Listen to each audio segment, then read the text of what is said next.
Greetings everybody and welcome. Macro Talk 2. It's Thursday, 2 o'clock in the afternoon, or it will be in about 3 minutes.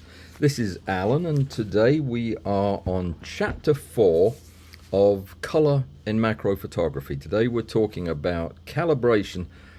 I was going to talk about post-processing, but I don't think I'm going to have time. That was a little bit aggressive planning there.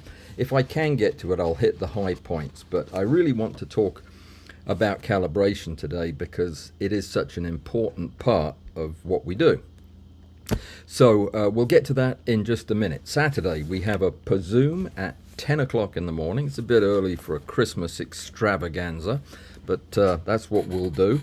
We're getting together from 10 till noon. If you're a member of Patreon, I look forward to seeing you then. Following that, at 12:30 until around 2 o'clock in the afternoon, Larry and I will be doing the tangent thing.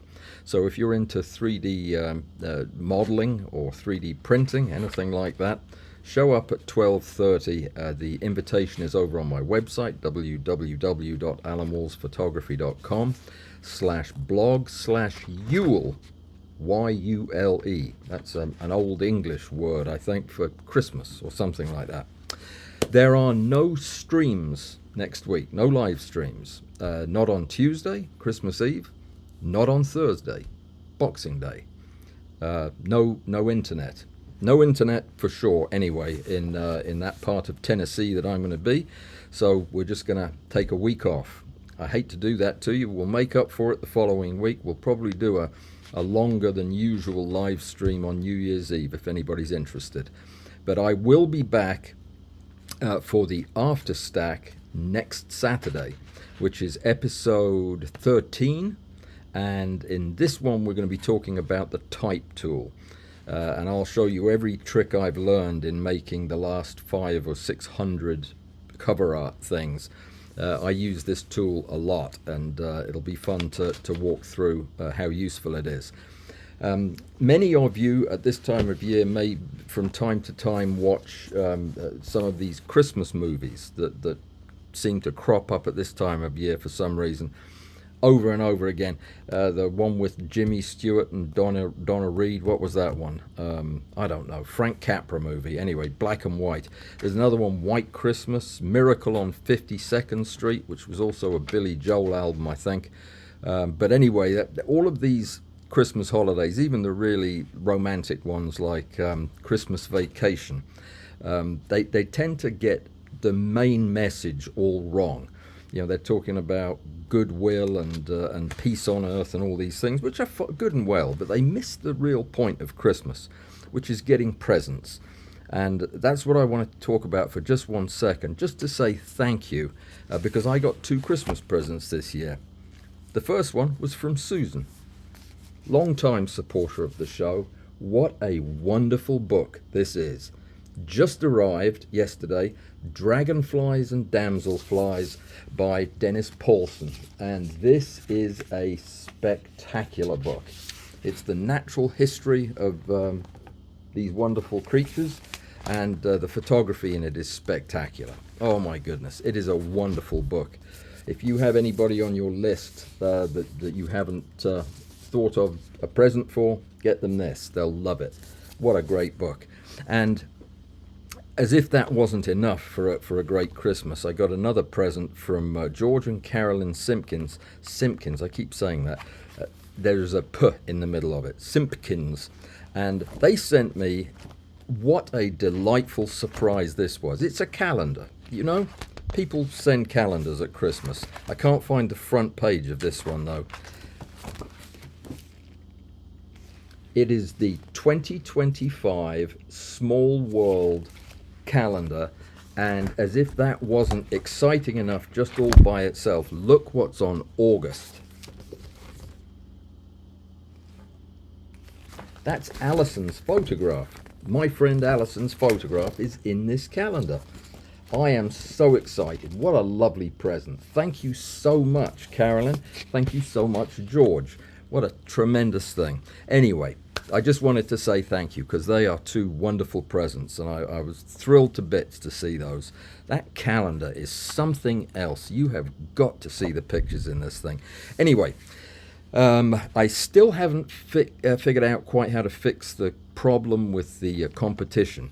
The competition website ran over quota because we have so many submissions this month, and yeah, I'm still trying to figure it out. I'm working with Patrick, and we will get it done, and it will be before the beginning of next week. I am sincerely hopeful. But if you have not been able to submit your photograph, please try again, but give me a couple of days to make sure I get it done. And then after you submit your photograph, please go back and check before the end of the month to make sure that it is in there and listed. Yeah, I'm still trying to figure out exactly how I'm going to split up the entries into the two groups. One group is folks who have received a place anywhere in my competition before, anywhere from 10th place to winners. And those people will all go in one group. Everybody else will go in the other group, but I'm not exactly sure how to figure out that I've got everybody, so I'm working on that. I may end up asking you if you've ever placed before, but I'll figure it out. So today we're talking about a color workflow. That's the best way to think about it. And there are a lot of confusing, conflicting terms. Oh, by the way, with my calendar, stuck in there was a sticker. Look at that. It's the modern version of my microscope as a sticker. Don't know what to stick it on yet, but that was exciting. So when we talk about calibration, calibrating our screens, or we talk about color spaces and other elements of the color workflow, there are a lot of terms that people find confusing. So we're going to try to hit some of those so that this all makes sense. Basically, we're going to talk about why calibration matters at all, then some of the tools that are used in calibrating screens and why that's an important distinction to make. And then we'll look at color profiles and color spaces, what the difference between them, the differences between them are, and why you need to know. And then we'll talk about assigning and converting color profiles, which is another very confusing issue for some folks. If we have time, I'll very briefly run over the basics of adjusting white balance and tone when you're editing your pictures. Also, how you can enhance colors using the HSL panel and managing noise, in color noise in particular.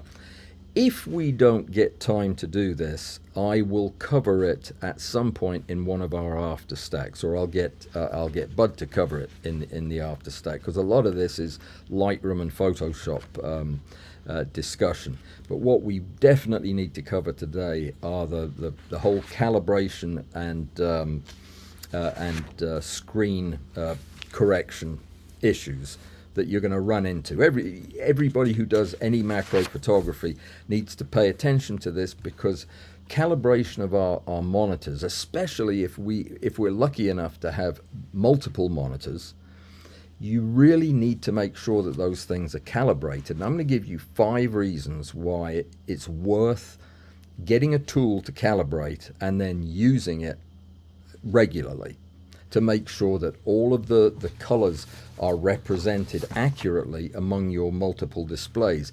Even if you don't have multiple displays, what I'm getting ready to say is important for the one display that you do have. But with calibration, you can be fairly sure that your color representation is fairly accurate, and that's the most important thing.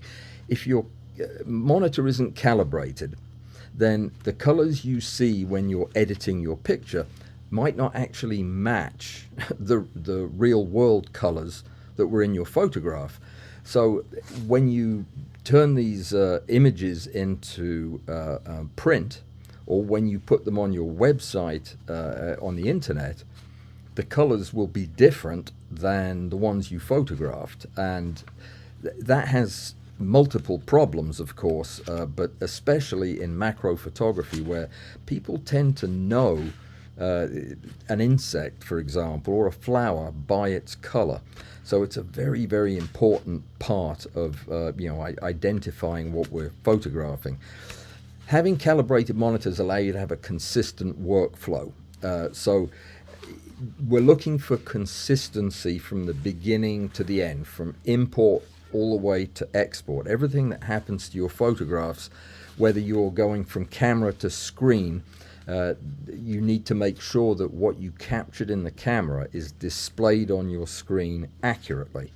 And then as you go from screen to print, you absolutely have to make sure that the colors that you're looking at on your screen are going to be represented accurately on your printer, which mine never are because of my issues with calibration. And then there's the other consistency is cross-device.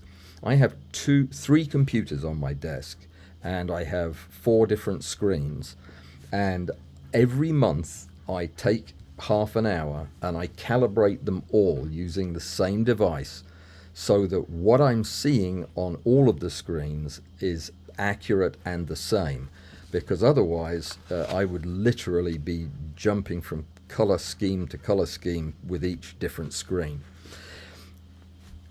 Doing a good calibration allows you to preserve subtle detail in insect photographs, and this is, well, it's important in any kind of photography, but in insect photography or macro photography of any type, like I say, it is so important to get these subtle gradations in color right if you're going to be representing the species as it actually is. It just doesn't reflect well on you as a photographer if you get those colors completely out of whack. By calibrating your screens, you can avoid having to go back and edit again, which is something that has happened to me many, many times, where I think I've got it right, but because my screen wasn't calibrated, by the time I printed the thing, I had to go back and re-edit the photograph. Big waste of time. And something for anybody who does anything public, like what I'm doing now, when your work is going to be shared publicly with anybody, it builds credibility if you can be consistent in the way you present and manage color. And because people tend to look at your work, not my work, because I'm not a famous photographer, but somebody like Alison's work, they will look at her work over time, and you'll be able to see if she's working with an uncalibrated system, that there may be drifts in the same thing that appears from time to time, same subject, that changes color over time. That's not good. So to build credibility, have calibrated monitors and keep them that way. So one thing you'll hear about calibration a lot is the various tools that are out there to calibrate with. One of them, for example, that's underneath my desk would be something like this. A Datacolor Spider X Studio, which is one of the grand prizes for our competition this year, this month, or these 2 months. This is the end of the year wildcard competition. That's one of the prizes. So there are different tools and there are different ways to calibrate your monitors. Now I'm going to run through some of those. You've probably heard of the difference, or you've heard that there are things called colorimeters as well as things called spectrophotometers, and they're both used for color calibration. Well, they are, and they're really quite different tools. You can tell one from the other mostly by the price tag. A spectrophotometer, something like the X-Rite i1 Display Pro, or the i1 Pro 3, which is out now, that is a spectrophotometer. It is an industry standard tool for measuring the color on your screen, and it is very accurate. It works with standard or high dynamic range photographs. It's excellent for advanced users who want to be able to customize settings and that type of thing, get really precise control. It supports just about all the color gamuts, all the sRGB, Adobe RGB, P3, all the different color gamuts you're likely to encounter. And when you buy one of these rather expensive devices, and I think the i1 Pro 3 costs about $2,500 now for the hardware.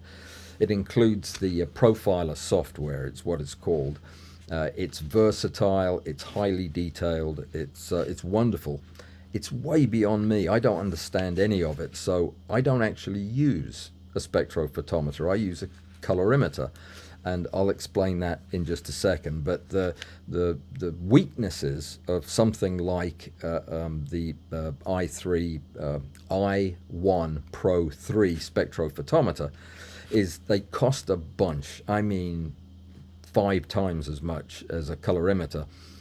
They're not easy to learn how to use, and you have to frequently recalibrate your devices when you use them because they're so particular and specific. Much more usable, in my opinion, are the things like the Datacolor Spider X. I use the Spider X Elite, and it's a colorimeter. It's user-friendly, it's easy, and it's quick. It does a quick job of calibrating the screens in my studio and keeps them all calibrated equally. It's pretty compact. You've seen that. It's the little white thing you can see it up there on my shelf. Sorry, I should have got it down. It's compact, portable, easy to use, plugs in USB to your computer. It's really quick. The Elite version also has soft proofing and multi-monitor setup functionality in it, which is why I got it, so I can monitor calibrate all of my monitors. It costs between $150 and $300 for one of the colorimeters, depending which one you get, but you're still looking at maybe $1,800 to $2,000 less than a spectrophotometer. Spectrophotometers, by the way, they evaluate the entire spectrum of light. They look at all the wavelengths and give you feedback on everything on the screen, whereas the colorimeter just chooses blocks of wavelengths to test and then calibrates to those. So it's a much more general kind of spitballing hardware.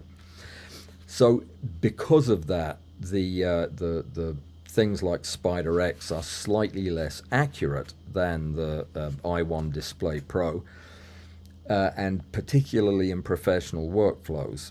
But honestly, the Spider works pretty well for me, so I'm happy with it. It's less flexible. The software, basically you plug it in and it tells you what to do and it does it for you, unlike with the spectrophotometer. And it's not great with HDR workflows is another thing. There are lots and lots of other solutions. If you have an ISO monitor, one of these really high-end, beautiful monitors. I know Bud's got one of these. These things are incredible, and they have built-in hardware to calibrate, and you don't need any kind of an external device. And they are really accurate at color reproduction. Their color calibration is super fast, and it's integrated. You can automate it even. It's very minimal drift over time. They're just fantastic monitors, just completely reliable.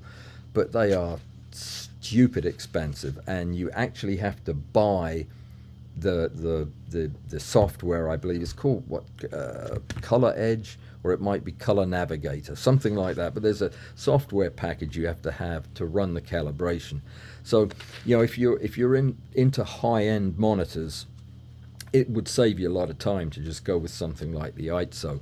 Another thing is the Color Monkey. I don't know if you've ever heard of that. That was from X-Rite, I believe. I don't think they make them anymore, but they were really simple, good for beginners. Cost way less than the i1 Display Pro, but they were pretty accurate, probably a little more accurate than the Spider. And you could calibrate monitors, projectors, all kinds of things. The weakness of using the Color Monkey was, and that's Monkey, M-U-N-K-I. They misspelled it terribly, but they didn't have many advanced features. You couldn't really tweak them, and they were really slow. But X-Rite doesn't make them and doesn't support them anymore, so if you have one, good luck. I have a BenQ monitor, and I used to use the BenQ Palette Master, which is another monitoring tool. It's a software tool that's built into whatever. If you get one of the photography-based monitors, like the one I have, which is called the, I can't remember, the numbers aren't written on it, but the one I have comes with the software, and it's pretty easy to use, but it's a bit clunky. It's made for photographers though, so it was okay, but I must say that my current workflow using the Spyder is a lot simpler, and it works fine on that monitor. But yeah, the problem was when I calibrate this monitor, the BenQ, using the Palette Master, I had to calibrate these separately, the other monitors, and yeah, it was confusing. You may hear about SpectraCal. It's by Calman. It's a different monitoring tool. It's really high-end, it's pretty expensive, and it's really made for video. So if you encounter that, it's not one that you probably want to get. You'll see it on B&H, but it's more for video workflows.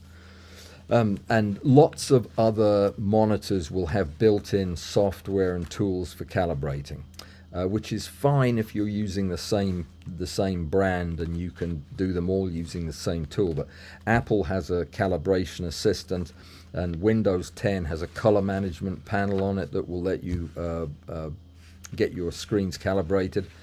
Most of them are free, and they're included with the hardware that you buy, and they have basic adjustments for brightness and contrast and gamma. You know what gamma is, by the way? Is that a term that you hear a lot, and I've often wanted to ask somebody what it meant, but didn't want to appear uneducated? I didn't know what gamma was for a long time. I know how you set it when you're calibrating your screen, but gamma is kind of like the blueprint for light in your photographs that is stamped onto the raw data that your camera gives to the computer. It kind of overlays information on where the brightness and darkness and contrast need to be in your photograph so that it looks good. That's what gamma is. And most of the time when you're calibrating your monitor, it'll be set to like 2.2, and yeah, beyond that you don't much have to worry about it. So let me go back and say, in summarizing the calibration tools thing, if accuracy and completely 100% professional results every time is what you're looking for, if that's what you need, if you are a professional photographer selling your work, then what you need to do is get the X-Rite i1 Display Pro and stop worrying about it, or buy ITSO monitors or some other reference monitor, and you'll be fine, something with built-in calibration. If you're looking for a cost-effective, user-friendly, something that you can learn how to use and get good, consistent results with every time, just get the Datacolor Spyder and save yourself $2,000 and buy me a Christmas present with the change. Yeah, that's actually a better idea than I thought. And if you're experimenting with other things, then I guess something like the DisplayCal has a fair amount of flexibility in it, but I wouldn't recommend it. I mean, you're better off going with something fairly simple, and yeah, that's the Datacolor Spyder X. I think it's the best one. That's why I talk about it.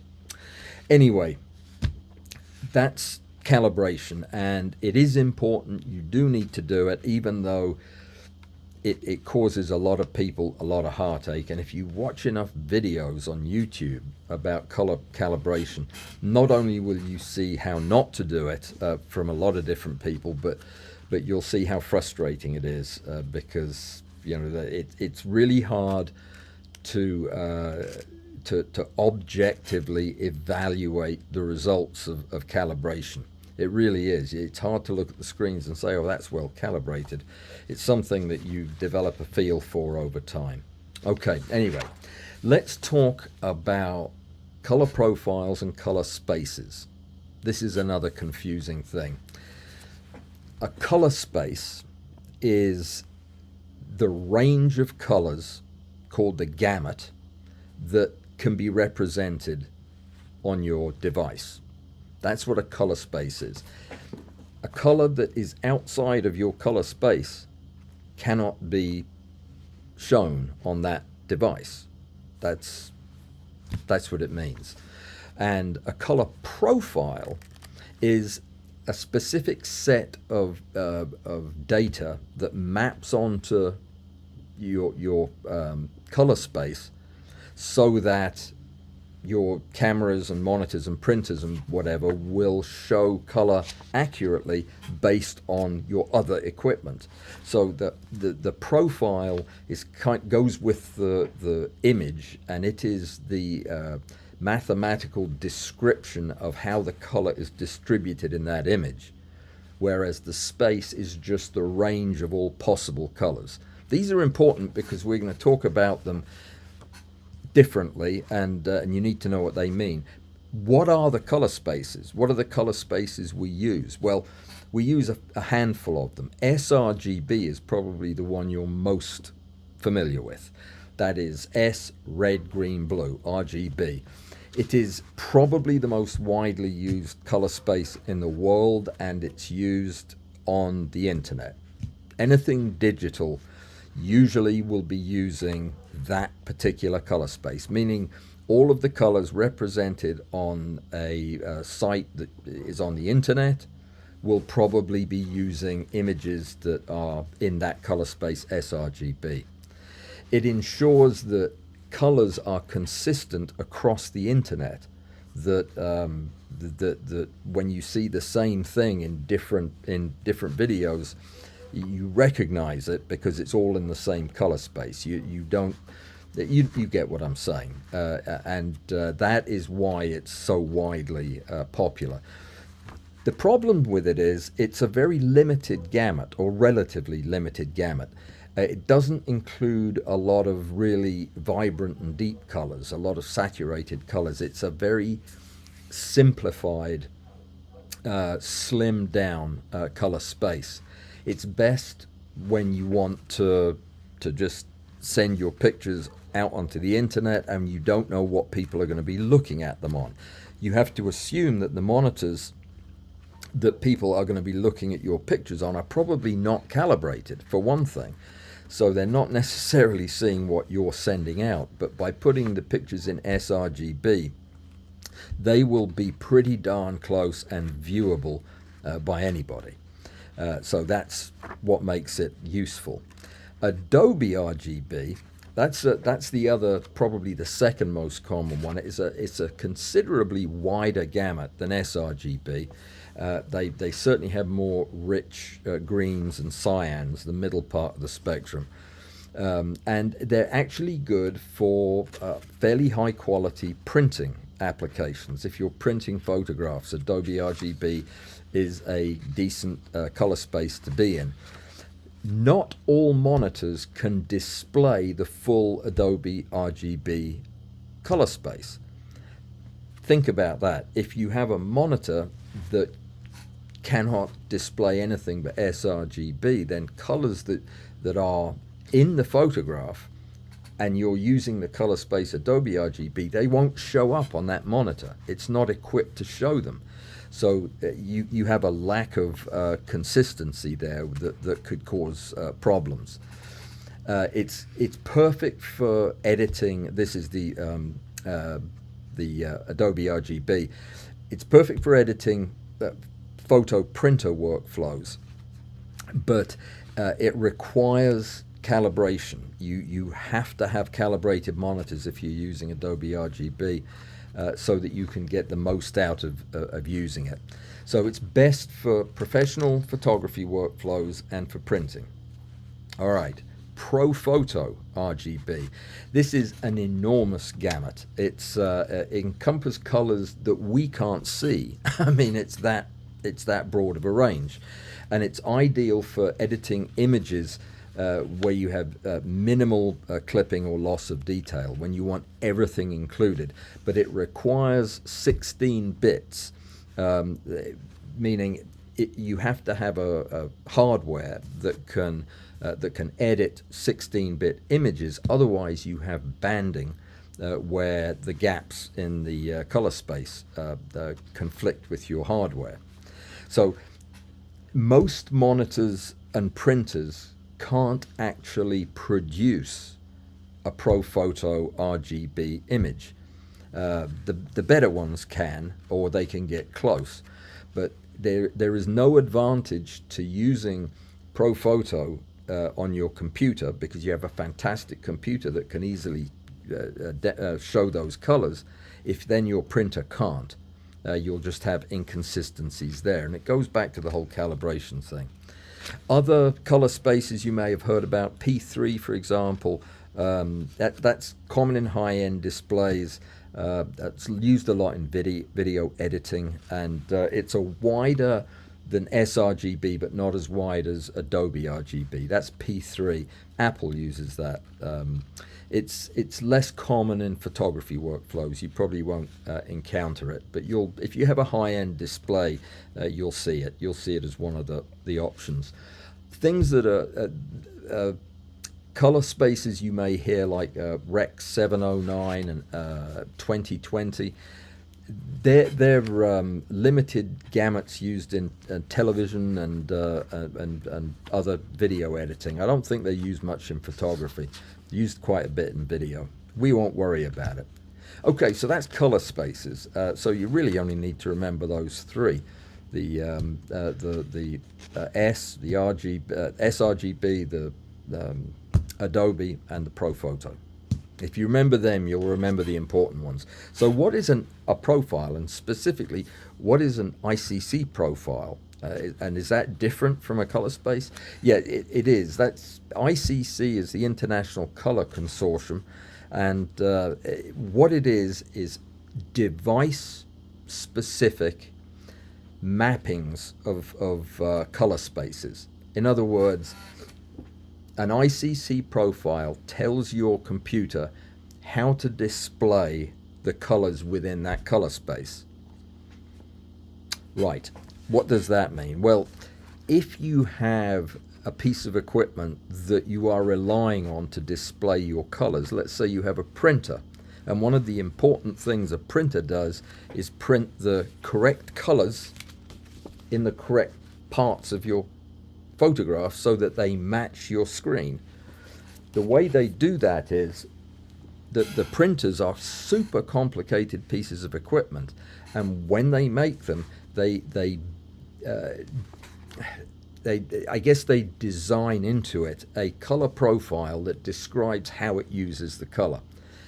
If you then can get that profile from the device you're sending a picture to and edit using that same profile, then you will get color consistency between your screen and your printer, or your screen and your projector, or whatever else you're using, even between your screen and the paper that the photograph is going to be printed on. Papers come with their own ICC profiles, because different papers will display colors differently. So the ICC profile is the instruction set that tells the computer how to show the colors within that color space. And the ICC profiles of your monitors will ensure that the monitors accurately portray the colors from your photographs, and the printer ICC profiles and the paper ones match your printer's capabilities to those of the computer. Hope that makes sense. How do you choose the right color space? That's a question that I'm asked. Well, if you're editing photographs, you want to use a fairly wide gamut. You want to be able to get the most out of the raw data on your camera. So Adobe RGB, ProPhoto RGB are probably the best to give you to preserve color fidelity, and also to give you the wide enough gamut. But you would convert that to sRGB if you were exporting a picture to put it on the web, so that all of the colors would display. They'd be in a format to display. So I edit my pictures in ProPhoto RGB on the big computer in Photoshop, and when I'm finished, I export them.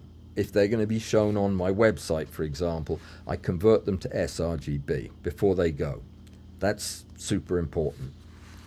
If you're printing, usually it's best to edit in Adobe RGB for most printers. You're safe using that color space.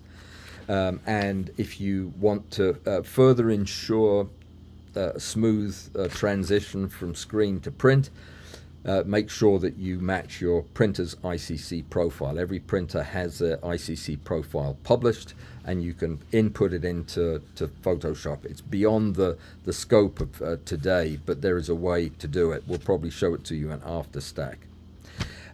So if you're a macro photographer, which you probably are, where everything is subtle and you're dealing with a lot of detail, use the widest gamut that's available to you, at least for your editing, ProPhoto or Adobe, and that way you'll avoid losing color detail in your images. Okay, so a few practical tips about color profiles and color spaces. Always shoot in RAW. You know that from the last 3 color talks. And gather the maximum amount of color data that you can, which is shooting in RAW. Calibrate your monitor or monitors to make sure that what you're seeing in the camera is what you're seeing on the screen, and it's accurately represented. And pay attention to your export settings, whether you're exporting directly using Export As from Photoshop, like I do, or if you're exporting from Lightroom to send your pictures somewhere else. Make sure that you are exporting in the color space that you need to for the web or for printing. You would not, for example, want to send a photograph to your print shop that was going to take your image and print it for you and send it to them in the wrong format. If you were to send it over in the sRGB color space, then they wouldn't be able to accurately reproduce the colors. So you would want to send it to them in Adobe, okay, as if you were sending it to your own printer. All right. Profiles can be assigned, or you can convert to a profile. So there are different ways an image can get a profile, and we're going to talk about that just briefly. Lightroom and Photoshop are different in handling profiles, and that's important to know. The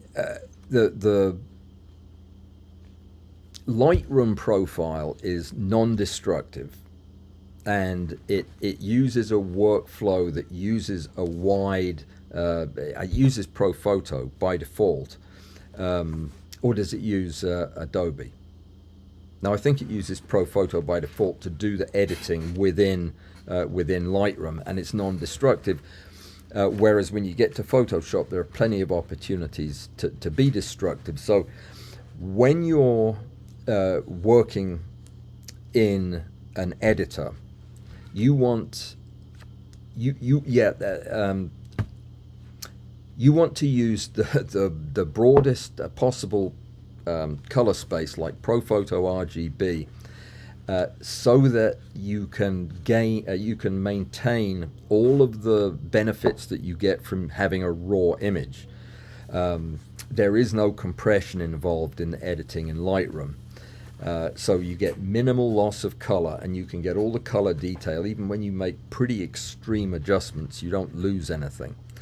But assigning a camera profile, for example, is something you can do when you import your photographs from your camera into Lightroom. So Lightroom is automatically going to apply a default camera profile to a raw image that it sees when you import it in.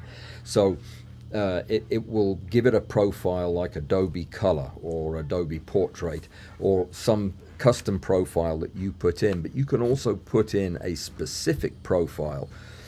To do that, you just go to the Develop module in Lightroom, to the Basic panel, and you can, by going to Profile, you can input whatever profile you want.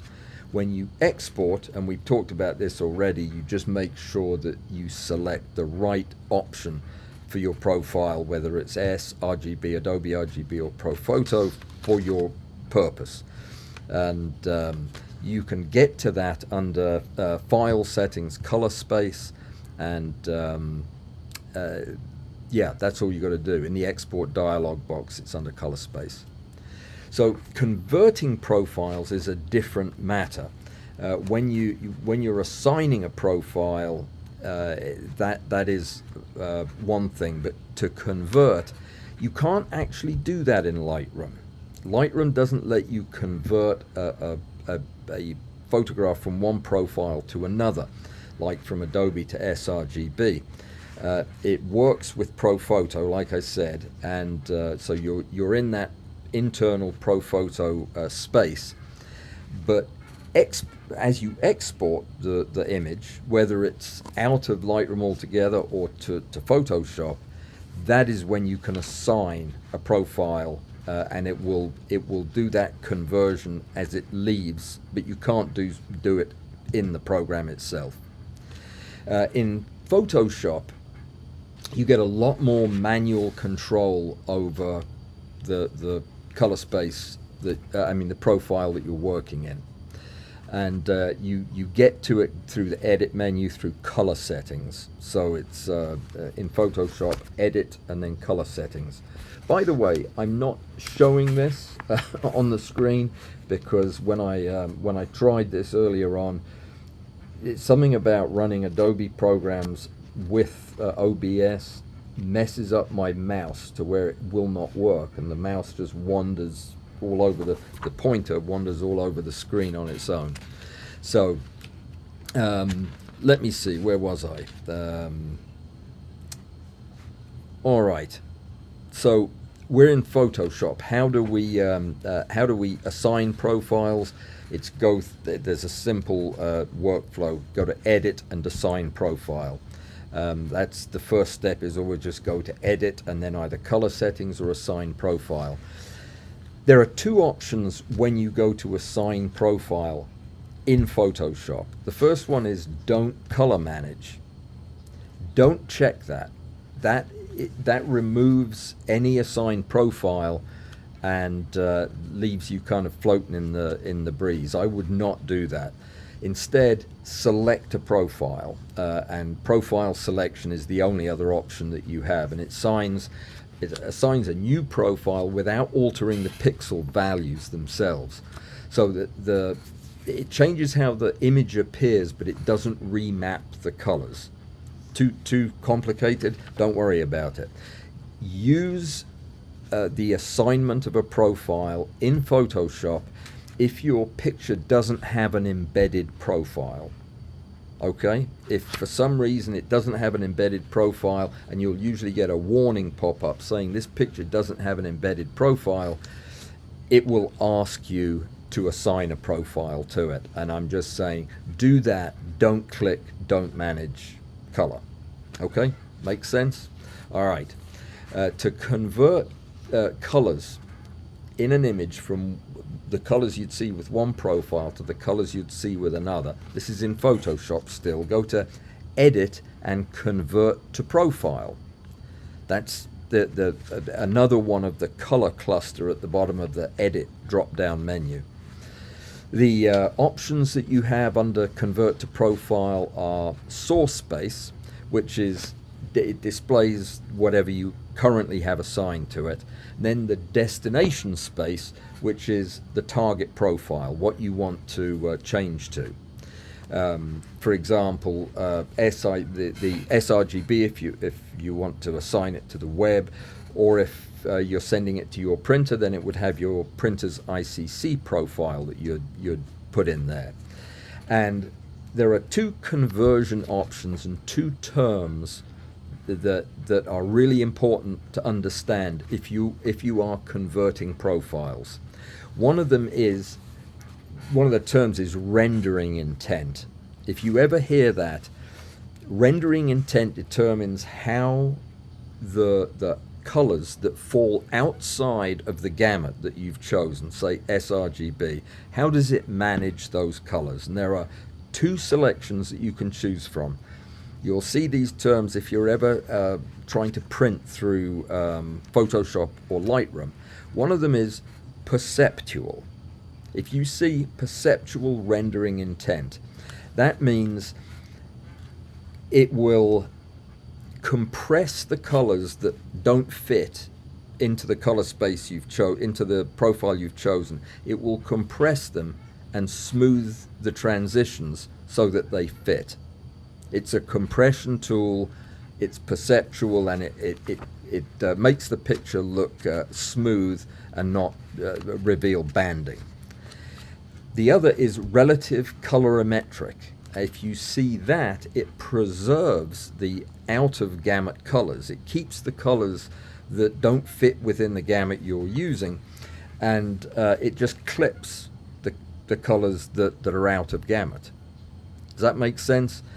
It's super complicated, but you're probably better off just sticking with one. Perceptual I find to be the least likely to mess up my picture. There's another term that you get to, there's a checkbox under conversion options, and that's for black point compensation, and that just ensures accurate transition between shadows when you change profiles, so that you don't get banding again in the dark areas. So the key differences between assigning a profile and converting a profile, worth noting, are that when you assign a profile, it changes how the colors are interpreted, but it doesn't remap them. It doesn't change them fundamentally in the picture. This is basically just when you need to correct the tag on a photograph. If it is given a profile that is inaccurate somehow through another software program, and you want to change it to one that's accurate to the correct one, you can assign the correct profile to it. This was meant to be sRGB. Assign that profile to it. It doesn't remap the colors. If you convert a profile, it remaps the colors. It changes the colors to fit the target profile that you've just chosen. Okay? So it preserves the look of the image as much as possible in the new profile, but it does change the colors. So you would use this if you were specifically preparing a photograph for printing and you wanted to see exactly what it was going to look like. You would convert it to the Adobe RGB, and then the image would be displayed as close to possible, as consistent with the original, but in the new color space by remapping the colors. I told you this was complicated stuff. So the best profile, the best practice for profile management is shoot in RAW. You've heard that before, haven't you? And that way, RAW files, by the way, don't have color profiles baked into them. That's why you'll sometimes see a warning flash up saying this image doesn't have a RAW file, doesn't have a profile associated with it, and it'll ask you to pick one. So they generally, when you bring a photograph into Lightroom, they'll adapt to whatever working space is native to that program, like ProPhoto RGB in Lightroom. Okay?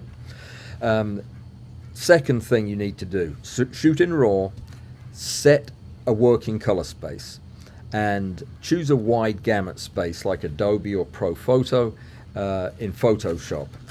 And that's what I do in Photoshop. I edit in ProPhoto. And that's especially if you plan to print.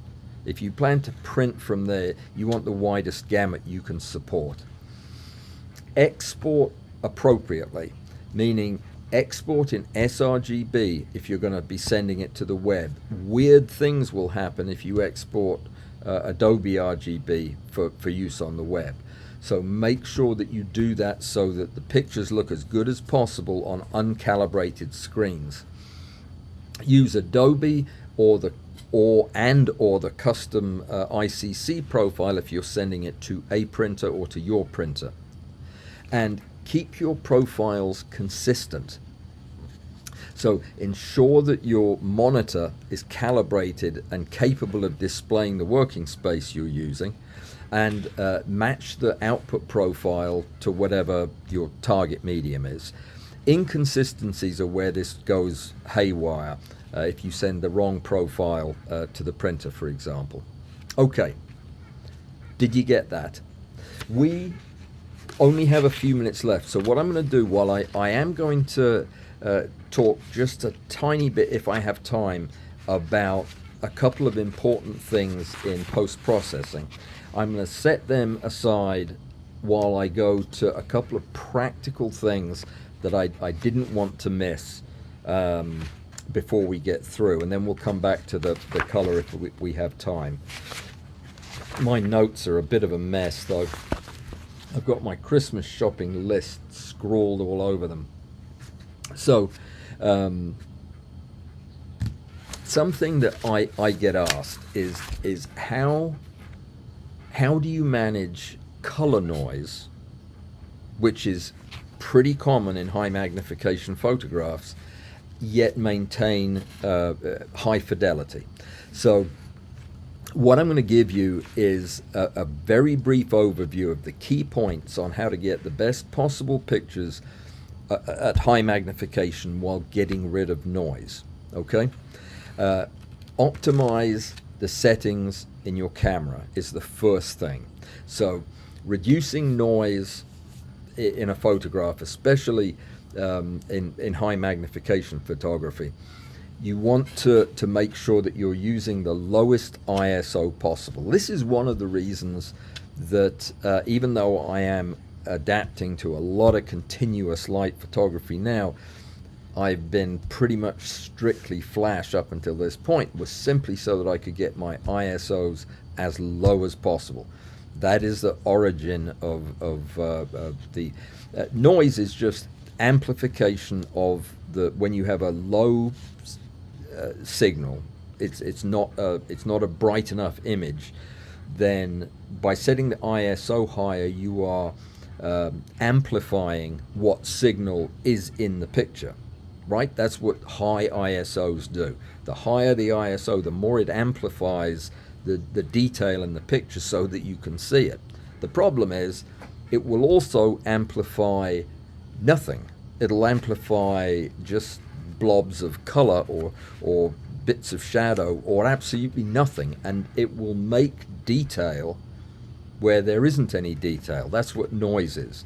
Noise is its attempt to make sharp detail out of nothing because you told it to by setting your ISO very high. So you want to keep it as low as possible so it doesn't magnify what isn't there. And the issue is that the higher the ISO setting, the more color noise you're going to see, as well as noise. So in a macro setup, using either a lot of bright LED light or using flash, and you have to deal with the issues that come from using too much light, because that's when you'll get specularity and reflections. But it's all that's where the skill comes in, is getting the enough light that you can use a very, very low ISO and minimize noise. Shoot in RAW. I may have mentioned that already today. RAW files retain all the data. Compressed files like JPEGs throw some of the data out. and you want to handle noise reduction and color fidelity by having as much data as you possibly can to draw from. It's just about impossible with JPEGs. Ensure that your exposure is as good as you can get it in the camera. So that's just making sure that you have the right shutter speed and aperture and everything to get, without getting blown highlights, get as much light into the camera as you can so that you have all the raw data that you need. And use diffusion. This is a counterintuitive. Diffusion reduces the amount of light, but it's so important in making sure that the light you do get is coming from multiple directions so that it's softer and flatter and less prone to specularity. That's the purpose of that. So shoot in RAW, use the lowest ISO you can, ensure that you get a good exposure, and use good diffusion every time. All right, in post-processing, use targeted noise reduction. There are so many new tools for noise reduction. I think the new Lightroom noise reduction image, what do they call it, enhancement, is absolutely fantastic, and it automatically does a lot of what you would normally do manually. But you can use the luminance slider to reduce noise, which is great. But if you do it too much, if you overdo the luminance, it will blur fine detail. Think about what noise is. Noise is inappropriately amplified nothing that makes something where there was nothing. And if you overdo the correction, then it will blur out real things that were there. So did that make any sense? It was a difficult concept. Just don't overdo the luminance slider. And it's always best if you can, and I know that the add-on programs that we use for noise reduction do a great job of this, but you can actually mask out the parts of the picture that you don't need to worry about noise reduction in, because there isn't any noise in those areas. Use targeted noise reduction. In other words, noise reduction softens detail in the image. If you've got areas of the image that have lots of detail, lots of light, and not much noise, mask them out and apply the noise reduction elsewhere so that you don't soften the stuff that you want to keep, the main features in the photograph. All right. I don't think I have time, with only 5 minutes left, to get into. I was going to talk about DxO and Topaz, but they are really they're a separate conversation. They are important tools, incredibly useful, and we'll talk about them separately. Suffice to say, I use the Topaz Sharpen and Topaz Denoise whenever I need sharpening or noise control. I seldom use the Lightroom, and that's not because it isn't a fantastic noise reduction tool. It's just not quite as good as Topaz, and Topaz is a bit quicker. So that's all I'll say on that. And I'm not gonna get into any of the other post noise reduction sharpening workflows and things like that using the unsharp mask. That is better preserved, I think, for a discussion in AfterStack. I was going to talk in AfterStack this coming next Saturday. I was going to talk about color, and these were going to be some of the things that I'd mentioned, but I'm not. I'm going to talk about the type tool. I think maybe the next time Bud and I are on together, maybe in episode 14 or 15, we can circle back and we can look at the different ways to handle noise and color in Photoshop and Lightroom. But I am going to pop over to I'm going to pop over to the comments and see if there's anything I need to answer. All right. There are some questions. Oh my goodness. There are many questions and comments. This one stirred people up, I think. Let me see. Well, some of these questions are from me. Okay, that's good. I was told to set the closed captions to on.